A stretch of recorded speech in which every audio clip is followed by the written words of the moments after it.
d'embauche. Ici, on avait Parmi les 6 vrais faux candidats, 2 étaient issus de l'immigration. maghrébine. Et là encore, la discrimination est flagrante.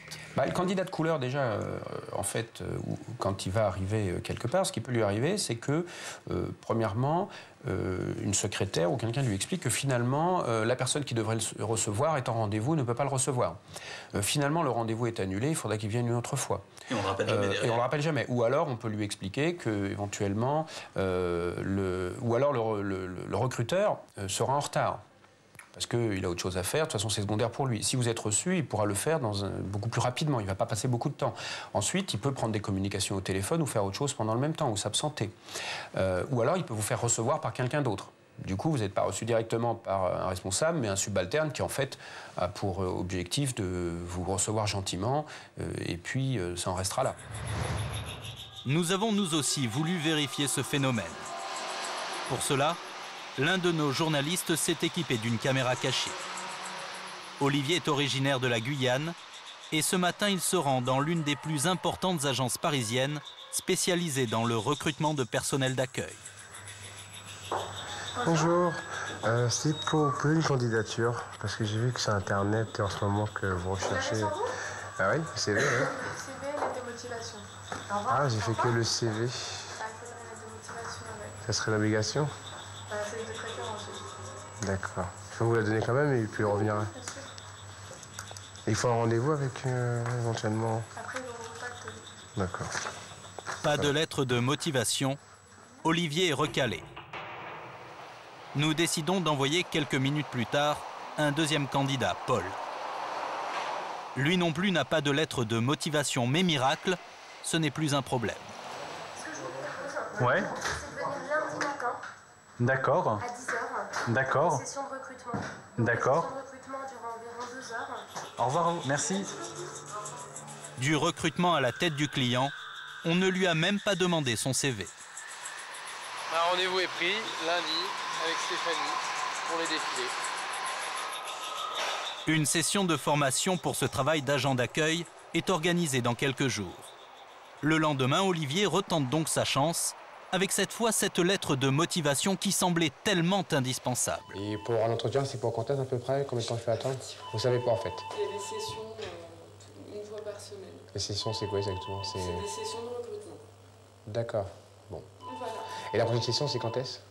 La semaine prochaine. Donc je ne sais pas quel Vous savez pas quel jour? Non, je ne peux pas vous dire à D'accord. l'avance. Excusez-moi. Olivier ne sera bien évidemment jamais recontacté. C'est surtout au niveau de mon expérience professionnelle, j'essaie de... Pour contourner la discrimination raciale, des sociétés se sont spécialisées dans le recrutement des Français issus de l'immigration. C'est pas juste une présentation, quoi. C'est je veux ce boulot, je veux...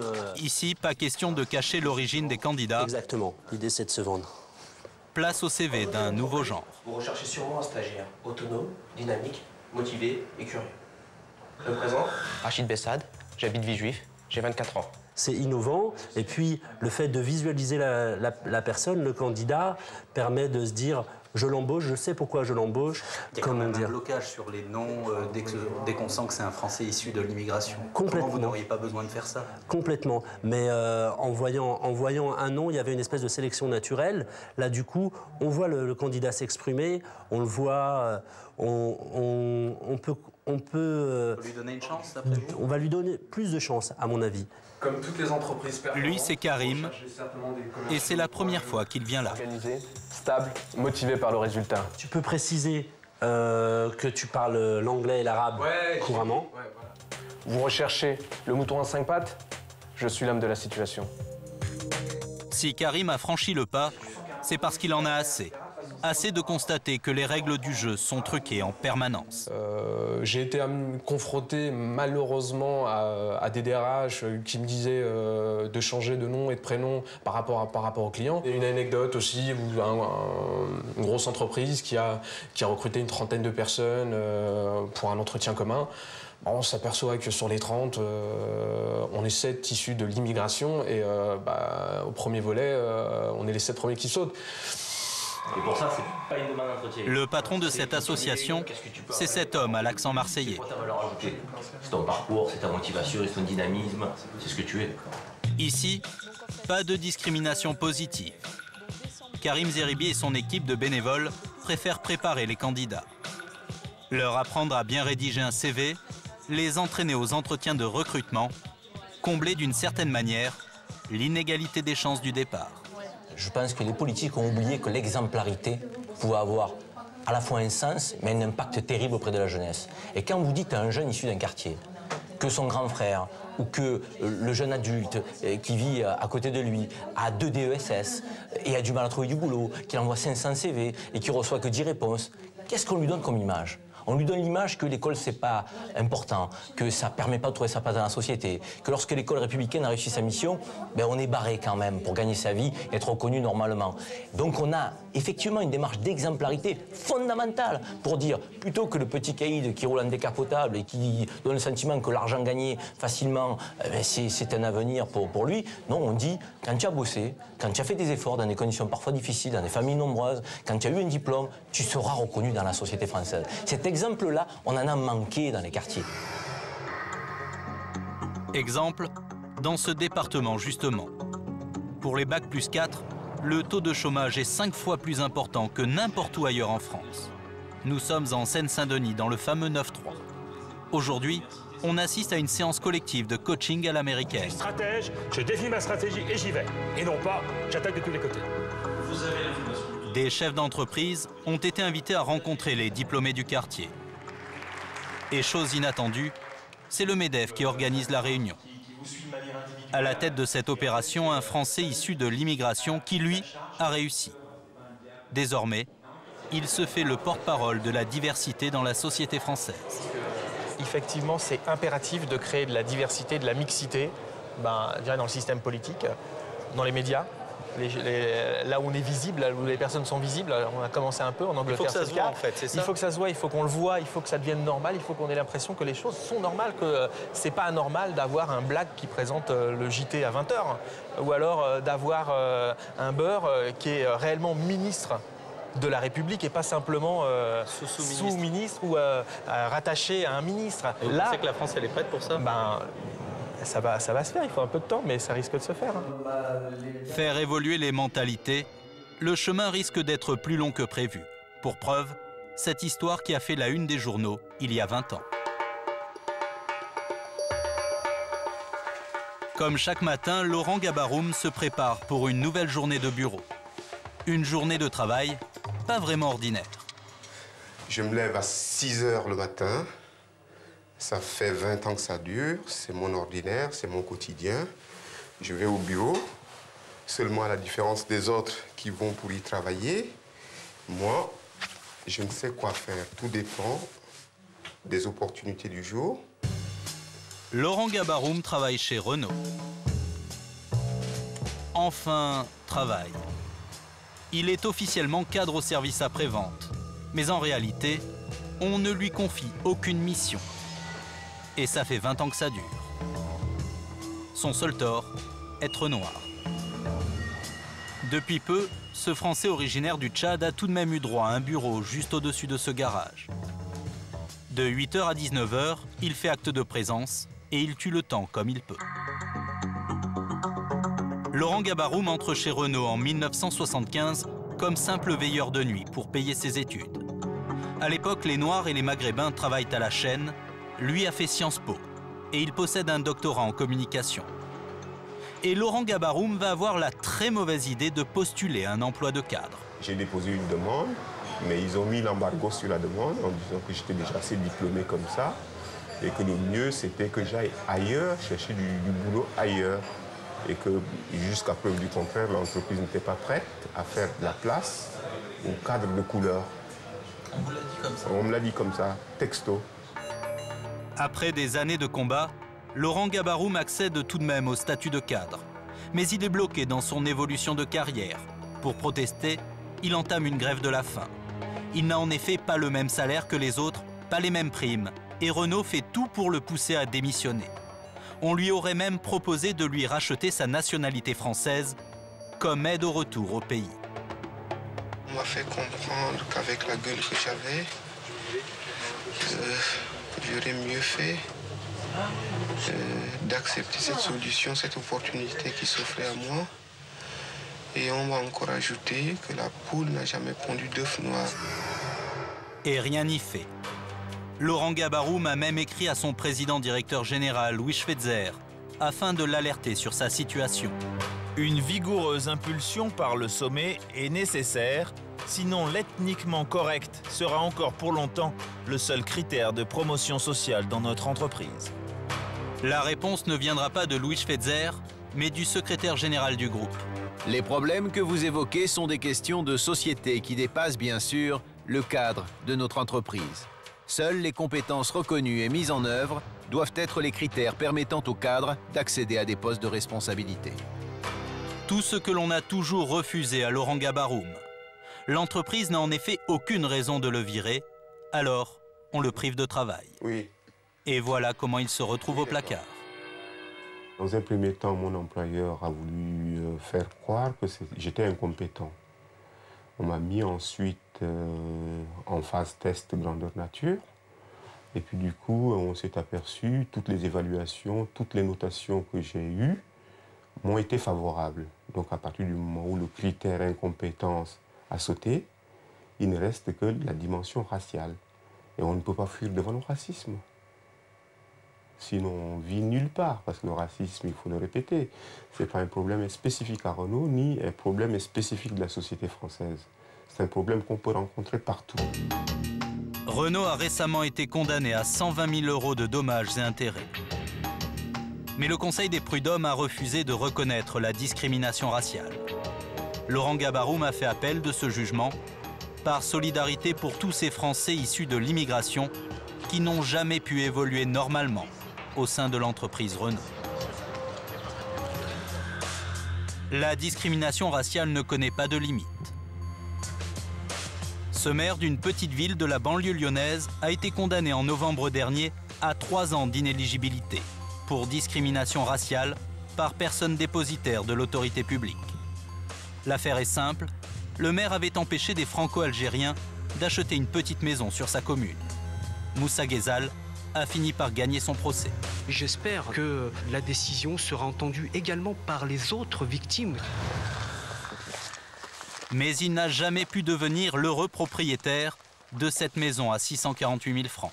Voilà la fameuse maison sur laquelle, avec mon épouse, on a flashé, on va dire. C'est vrai qu'après, on va dire, 1 an et demi de recherche autour de Lyon, on a trouvé une maison qui nous convenait. Bon, ma femme, à l'intérieur, elle a vu la cheminée, elle a dit « elle est belle ». Bon. Et puis le cadre aussi, regardez derrière le cadre qui est quand même magnifique. Adieu la vue imprenable et le petit jardin pour sa famille, où il se voyait déjà. La mairie a subitement décidé d'utiliser son droit de préemption pour en faire un local associatif. L'endroit ne s'y prête pas et d'ailleurs, le projet ne verra jamais le jour. Alors officiellement, c'était pour faire une maison des sociétés, d'associations. Voilà, une association jeune de quartier. Et comme vous pouvez le constater, c'est toujours une maison d'habitation, je dirais, particulière. Les Ghezal ont vite compris qu'ils n'étaient pas les bienvenus ici. Ils ont dû aller voir plus loin. Ils ont fait construire cette maison plus spacieuse. Mais cette famille bien intégrée socialement ne comprend pas pourquoi on les renvoie toujours à leurs origines. Et 5 ans après, ils n'arrivent toujours pas à oublier cette histoire. Il y a des endroits, je pense, qui sont ciblés, qui sont vraiment ciblés, où effectivement on ne doit pas avoir de personnes d'origine étrangère dans ces lieux-là. Ce sont des gens qui ont fait des études, ce sont des gens qui élèvent leurs enfants, ce sont des gens qui payent leurs impôts, qui sont parfaitement polis, parfaitement éduqués, parfaitement charmants, qui ont les meilleures relations avec tout le monde. Ils veulent acheter une maison, je dirais, quoi de plus légitime que de vouloir acheter une ancienne chalandonnette un petit peu améliorée pour se loger eux et leurs 2 enfants, et on leur dit non, on ne vous veut pas, parce que vous vous appelez Ghezal et que c'est un nom à consonance étrangère. Et vous imaginez cette violence. C'est du délit de sale gueule. Ouais, c'est pire que ça. C'est pire que ça. Il n'y a même pas l'excuse de la sale gueule. Le maire de Charvieux-Chavagneux pratique-t-il le délit de faciès? Nous avons voulu en avoir le cœur net. On va passer peut-être en salle d'honneur. Gérard Dezampt a fait appel du jugement qui le frappe d'inéligibilité. Il est donc toujours en poste. Il nie avoir fait de la discrimination raciale. Et à l'entendre, la famille Guézal devrait même lui dire merci. Mais pourquoi est-ce que Sous le coup de la loi, vous le savez bien, vous savez ce que vous risquez, vous n'avez jamais... Il leur aurait ainsi évité, selon lui, de réaliser une mauvaise affaire immobilière. Les Guézal se sont aperçus qu'ils avaient fait une grande bêtise. Les Guézal, ils se sont tout simplement rendus compte qui, comme il l'a dit, M. Guézal, il avait eu le coup de cœur. Eh bien, il a eu le coup de cœur, oui. Il a signé à 648 000. Quelle connerie, dirais-je. C'est une bêtise. Parce que cette maison, elle ne valait pas plus de 500 000 francs.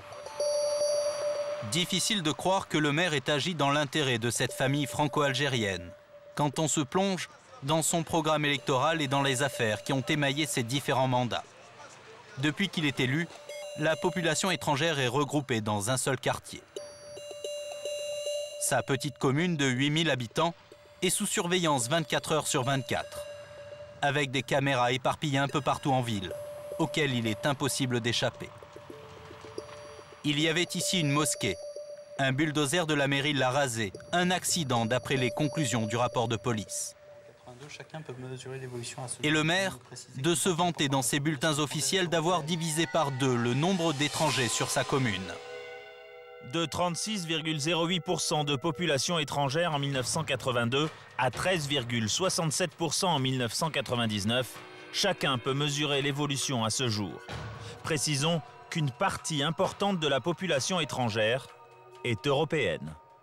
Manifestement, il me semble que prendre des personnes qui ont des difficultés d'intégration et d'assimilation à la population pose un certain nombre de difficultés. Donc j'ai dit aujourd'hui, il faut faire très attention, il faut limiter cela. Moussa Guézal a alerté l'Association nationale des élus de banlieue sur cette situation.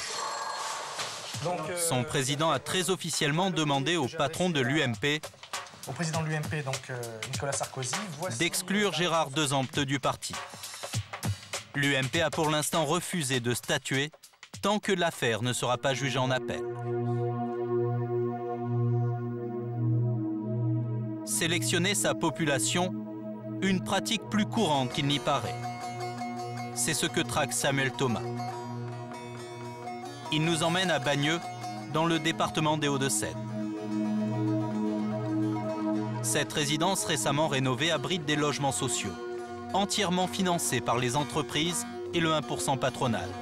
Là, on voit qu'il y a un seul nom à consonance africaine sur les 20 locataires. Samuel Thomas tente de débusquer les offices HLM qui pratiquent le tri ethnique. Il y a des immeubles, ils considèrent que c'est des immeubles qui peuvent être améliorés en termes de qualité des locataires.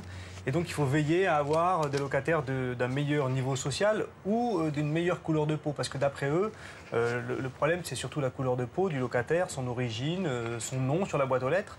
Et donc quand il y a un appartement qui va se libérer, bon, s'il était occupé avant par un Européen, il faudra que ce soit par un Européen. Et puis, le plus possible, s'il était occupé par une personne originaire d'Afrique ou du Maghreb, il faudra le remplacer par un Européen. Et ils ont une logique comme ça qui était de faire monter un peu en gamme leur patrimoine en changeant la population pour qu'il y ait une population plus blanche. Cette logique, nous allons la vérifier à quelques centaines de mètres de là. Une autre résidence de moins bon standing. Il semble qu'ici aussi, la méthode des quotas ait longtemps été la règle dans l'attribution des HLM. Le problème, c'est que l'appartement qui était avant à Ferreira devait être attribué à M. Boualen Ben Abdelmoumen, mais apparemment son nom ne correspondait pas au profil du locataire idéal. L'affaire a fait grand bruit à l'époque. C'est l'appartement dont il rêvait pour sa famille. Visite de l'appartement devant les caméras de France 2 et l'ancienne locataire. Le logement convenait à Boualem Ben Abdelmoumen, mais son dossier a été écarté presque instantanément.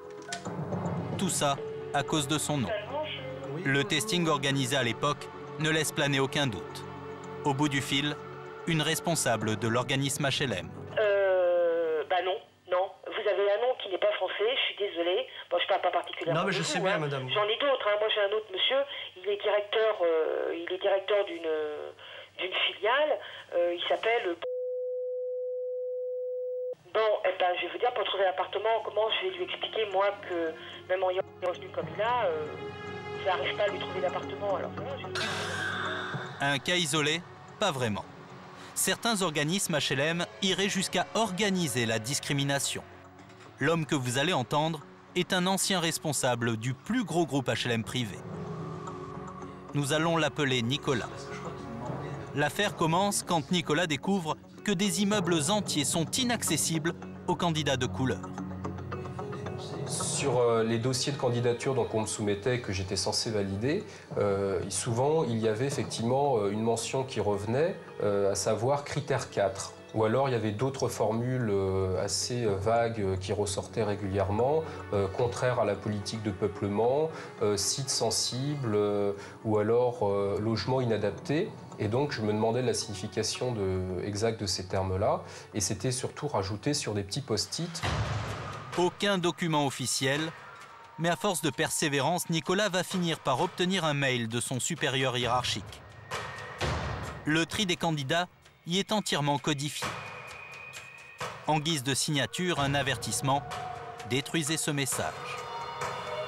Bien sûr, si vous ou quelqu'un de votre équipe étiez pris en possession d'un écrit concernant les critères, je nierai toute responsabilité. Ce fameux critère 4, le voici. On y lit une phrase pour le moins énigmatique. Mixité recherchée, pas de 3 petits points, y compris d'été. À l'époque, c'est le supérieur hiérarchique de Nicolas qui sera chargé de lui décoder ce critère.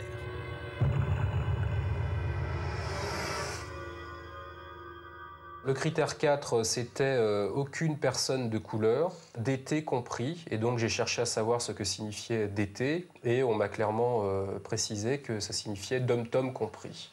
C'est-à-dire aucune personne de couleur, même des Français. Aucune personne de couleur, même des Français également. Donc à plusieurs reprises, j'ai essayé d'en savoir davantage auprès de mon responsable hiérarchique, qui a été extrêmement fuyant. Et un jour, il a été obligé de reconnaître effectivement qu'ils avaient toujours fait ça et que ce n'était pas l'intérêt de la société que d'accepter des Noirs et des Arabes, pour reprendre son expression, car il pouvait, selon lui, facilement faire basculer un site ou alors créer des économies parallèles sur certains sites. Samuel Thomas n'est pas surpris par ces pratiques illégales. Selon lui, les organismes HLM seraient guidés aussi par une logique mercantile. Comme le 1% patronal, c'est pour attirer des gens qui ont la possibilité d'aller dans le privé, ils ont des salaires. Donc pour pouvoir les attirer, on dit voilà, j'ai un bon patrimoine de bonne valeur et je sélectionne ma clientèle aussi sur des critères ethniques afin de vous montrer que vous pouvez venir chez nous, vous verrez, vous ne serez pas embêté par des voisins qui seraient d'origine étrangère. Et donc c'est dans ces immeubles-là qu'il y a le plus de discrimination raciale. Et ils appliquent des quotas qui sont a priori de l'ordre de 10%, en disant voilà, pas plus de 10% de personnes d'origine extra-européenne. Et puis par contre, quand ils ont un autre patrimoine qui est en banlieue, qui est de l'autre côté, qui est au bord du périphérique, avec des grands immeubles plutôt délabrés, qui n'ont pas encore été rénovés, etc., là, bon, ben, écoutez, ça monte à 30, 40, 50% de personnes d'origine extra-européenne. En attendant le procès, Samuel Thomas recherche toujours des témoins dans cette affaire. Le dossier traîne sur le bureau du juge depuis plus de 2 ans. Quant aux dirigeants de l'organisme HLM, ils nous ont fait savoir que ces critères d'attribution visaient à améliorer la mixité sociale dans leurs immeubles et que ces pratiques n'auraient plus cours depuis 2002.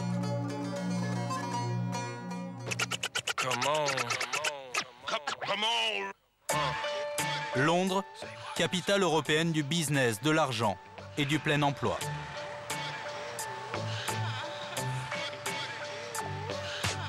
Hamid Seigné est français, il a 32 ans, il est archi-diplômé et s'il est installé ici depuis 4 ans, c'est pour fuir le racisme ordinaire dont il était victime en France.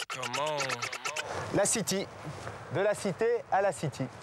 La City, le quartier des affaires à Londres. J'ai travaillé pour BP dans ce bâtiment. Un impressionnant bâtiment de style victorien, le siège social de la plus importante compagnie pétrolière britannique. Juste au-dessus des colonnes. Voilà, exactement. Et c'était là. C'est là où j'avais mon bureau, pendant 3 ans. Mais le plus surprenant, c'était tous ces profils qui étaient divers et variés, un équilibre entre la représentativité entre les hommes, les femmes, très coloré, toutes les nationalités. Ça parle anglais, ça parle chinois, ça parle arabe, ça parle tout. Ça pose pas de problème. Ça pose pas de problème. Certains sont en costume. Ben, c'est la culture locale. Ce qui compte, c'est vos compétences, c'est pas votre apparence. Un bureau pour lui tout seul, un salaire de plus de 4 000 € par mois, des marchés de plusieurs millions de dollars à négocier, des conditions de rêve et un sacré changement dans la carrière de ce Français d'origine marocaine. Combien de CV envoyés pour décrocher un CDI ici? Ça, bah,